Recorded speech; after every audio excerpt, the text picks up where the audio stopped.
Türkmenistanly daýhanlar hasanyň ahally, lewaply we marly gallaçylar 6-njy ýylyna gallar ogna başladylar. Balkanly we daşogly gallaçylaryň bolsa bu işe 13-njy ýylyna başlamagyna garaşylýar. Türkmenistany ekis we hasyl ýygnamak seneleri prezident tarapyndan kesgitlenilýär.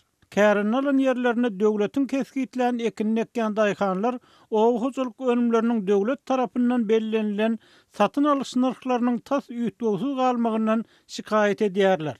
Türkmen Döwlet Habarlar Gullugynyň maglumatyna görä bu ýyl 760 000 hektar ýere gowy hasyl berýän buğday sortlary ekildi.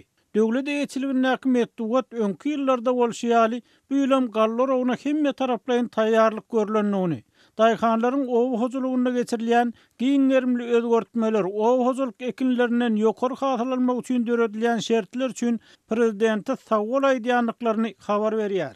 Resmi maglumata görä harmana tawsyrylýan buğdaýyň hili Türkmen döwlet standartlary döwlet gullugynyň hünärmenleri tarapyndan kesgitlenir. Daýhanwanyň bölümleri bolsa gallaçylar bilen öz wagtyny hasaplaşyp geçirer. Şeýle de gallaçylara giýje günlüğüň dowamyna tehnik hyzmat ediljekdigini ýytalýar. Şu aralykda Azatlyk radiosyna gallar oguna gatnaşan kombaynlaryň sürüjülerinden öz hasaplaryna kombayna dakmak üçin video kamera almaklarynyň talap edilýäni barada maglumat gowuşdy. Bu video kameranyň näme üçin gerekdigi aýdyň bolmany galýar. Daýhanlara yer üçin iň minimal tölew bellenildi. Olar salgyt tölemekden dol azat edilýär. Tohum, mineral dökünler, su, ekinleri goraýjy serişdeler bilen yeňillikli şertlerde üpjün edilýär diýip gallar barada habarda edilýär.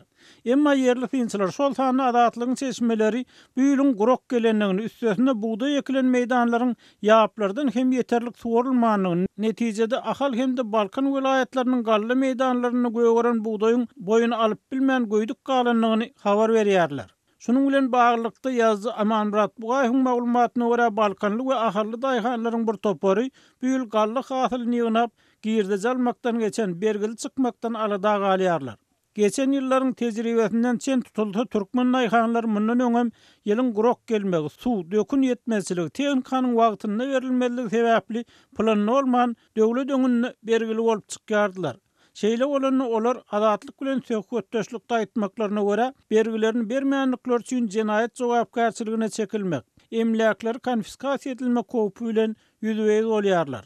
Türkmenistanyň tejribeli owa-hojuluk spesialistleri şol sany ykdysaçy Sapar Klimov Türkmenistany 12 million hektara çenli ekin ekip boljak meýdanyň bardygyny, şonuň diňe 1,5 million hektaryny daýhançylyk edilýändigini, ýeriň hususy eçilige berilmeýändigini we bu ýagdaýyň garyplygyň saklanyp galmagyna getirýändigini aýdýarlar. Bizde yerimken, suwumken 12 million hektar ýöne suw getir çöp ýokun göwört duran yer bar. 1,5 million hektarda da şu wagt daýhançylyk edilýär. Näme bol sen bol ýeri haçan ulanjak? Deme halkam geday. Türkmenistanda bu ülkem geçen ýyllaky 1 million 600 000 tonna buğday hasylyny almak planlaşdyrylýar.